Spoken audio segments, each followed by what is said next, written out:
It's time for another WrestlePlanet news update as Matt Hardy teases a Hardy Boys dream match in AEW. We look at the original plans for a released WWE Superstar, and we look at whether current AEW stars will appear in the upcoming WWE 2K22 video game. And if you haven't already, make sure you subscribe to the channel and click that notification bell so you don't miss any future videos. As the Omicron variant continues to spread globally, it seems the virus is beginning to affect the wrestling world once again. According to PW Insider, a number of WWE talents and staff were feeling run down coming out of this past weekend's loop of live events and TV tapings, and some have since tested positive for the virus. On top of this, others are feeling sick and are still waiting for their test results. For now, Friday's Christmas episode of SmackDown is already taped, meaning that the news will not change plans for that show.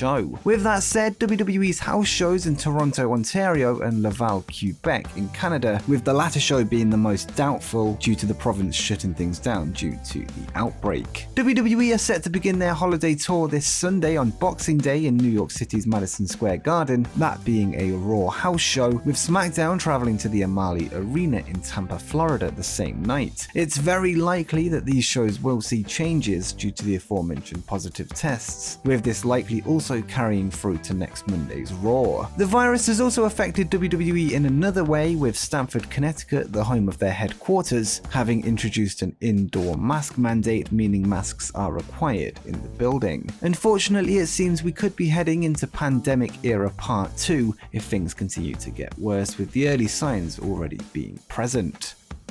Last night, former WWE champion AJ Styles would make his return to NXT to set up a feud on the WWE's developmental brand, this being his second ever appearance on the show. Dexter Lumis would score a victory over Trick Williams before he was attacked by Grayson Waller, who is a man on a mission, having previously taken out Johnny Gargano and LA Knight. This would lead to AJ Styles appearing on the Titantron as he arrived in the arena, before Waller sat in the ring waiting for AJ. Waller would then cut a promo before Styles would make his way to the ring, before the two went back and forth on the mic, with Waller making reference to AJ's former tag partner Omos, who he is currently feuding with. As things got heated, Waller would eventually exit the ring after the two looked set to fight, before Waller said that he'll let Omos deal with him first. It's possible that the two will meet in the ring at the upcoming NXT New Year's Evil special event, 3 days after WWE's main roster pay-per-view Day 1, where Styles is set to face Omos in singles action.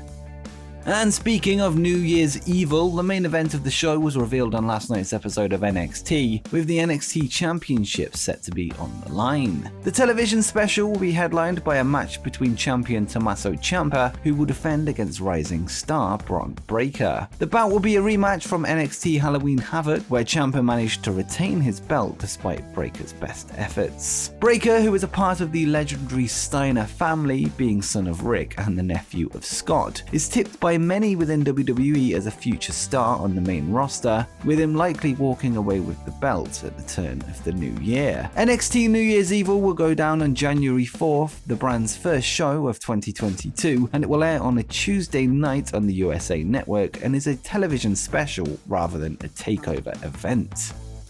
In September 2021, Samoa Joe was forced to vacate the NXT Championship just days after winning it at NXT TakeOver 36 in a match against the departing Karrion Kross. The announcement would be made on Twitter, with it being revealed that Joe had suffered an undisclosed injury, with WWE's medical team advising him to step away from the ring for an unknown amount of time. Since then, Joe has kept a low profile, with him seemingly continuing his job as a coach and a scout at the Performance Center. Last week, WWE would hold a tryout to analyze potential new signings, one of which who shared a photograph of Samoa Joe, the first time he's been seen publicly since the NXT title announcement. The photo was posted on the Instagram account of Alima Collins, who was successful in last week's tryouts, having received a WWE contract. Collins has previously played college football for the Ottawa University in Arizona, with the former defensive lineman standing in at 6'4" and weighing 255 pounds.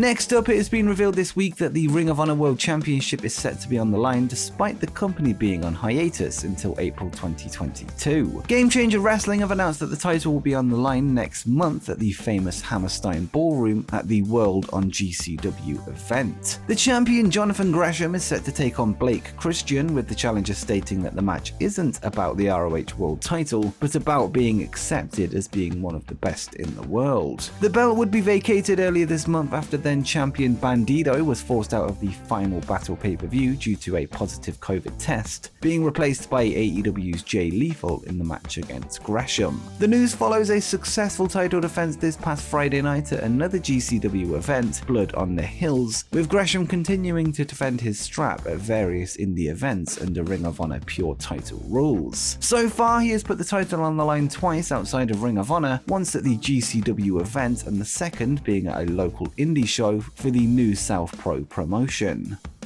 This week, AEW star Matt Hardy would appear in an interview with Essentially Sports where he was asked about the team of Darby Allin and Sting, who have been on-screen allies for almost a year at this point. Hardy had big praise for both men, stating that he'd love to get in the ring with them one day, citing the mix of experience and youth being a perfect combination. And Matt would say, "I'm a big fan of Sting's AEW run and everything he's done so far. Sting is just an ultimate legend. He's almost a generation ahead of myself and Chris Jericho and Christian and those guys. So for Sting to end his career on this extremely high note, being used to the best of his ability, I'm very happy he got that role because Sting is the best guy ever." He really is the best. You hear that about people all the time. He's such a great human being, a great guy. So I'm so happy to have Sting in the role he's currently in AEW. I think he's helped Darby Allin out so much, and they've both helped one another out. Darby's youthful enthusiasm helped Sting out as well.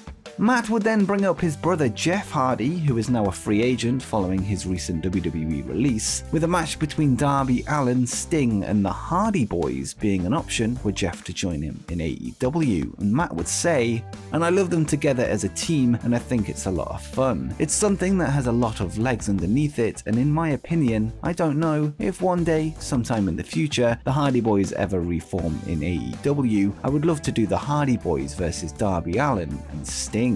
Sting and Jeff Hardy do have a history going back to their time in TNA Wrestling, with their feud ultimately ending in the now infamous Victory Road incident where Jeff would turn up to the event intoxicated, leading to an impromptu finish. Jeff would no doubt be keen to right this wrong by working with his childhood hero under good circumstances. On the other hand, Darby Allin is often compared to Jeff due to his daredevil nature, making this tag match something fans would love to see, were the Hardy Boys to reunite in All Elite Wrestling. This week, former WWE star Scarlett Bordeaux would appear in a live stream signing held by Signed by Superstars, where she would reveal some scrap WWE plans. Before her husband Karrion Kross joined her in WWE, she revealed that she was originally set to manage another star on the roster, that being then NXT superstar Damian Priest. And Scarlett would say, "I don't know if you know this, but the original plan was for me to manage Damian Priest because we weren't sure if Killer Kross was going to be free. Then Kross got signed by WWE." Scarlett would be signed by WWE in November 2019 before being joined by her husband in the promotion months later in September 2020 following his departure from Impact Wrestling. Ultimately, they would join up as a duo once again, as they had done for a number of years, until Kross was called up to the main roster where they would be kept apart on screen. They would both be released in November 2021, with Bordeaux never reaching the main roster. Scarlett is already a free agent, having seen out her 30-day non-compete clause, with Kross under a 90-day non-compete clause that expires in February 2022.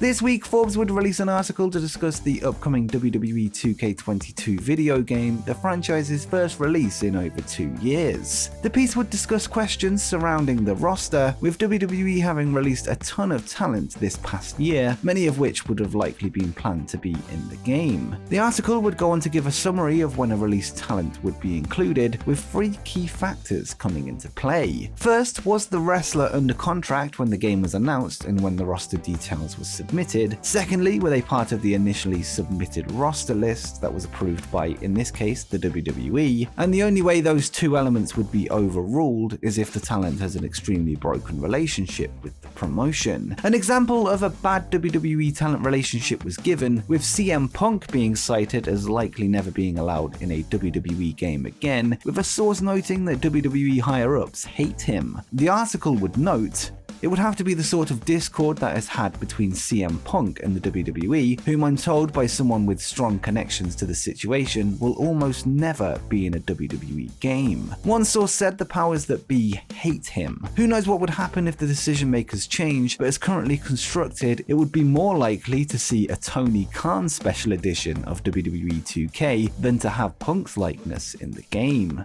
Whilst we already know that Punk won't be included even if he wasn't in AEW, the article states that fans could expect to see wrestlers like Adam Cole, Bray Wyatt, Johnny Gargano, Keith Lee, Jeff Hardy, Ruby Riott, and Kyle O'Reilly, as well as some other top names that were released to be included, despite two of those names currently being in AEW. WWE do have a history of putting wrestlers into games despite them being in another company, with Rob Van Dam being included in SmackDown vs. Raw 2011, despite being the TNA World Champion at the time due to the timing of his release. Whether or not this will be the case with the likes of Adam Cole or Ruby Soho remains to be seen. And before you go, make sure you check out 10 shocking WWE to AEW signings that we need to see.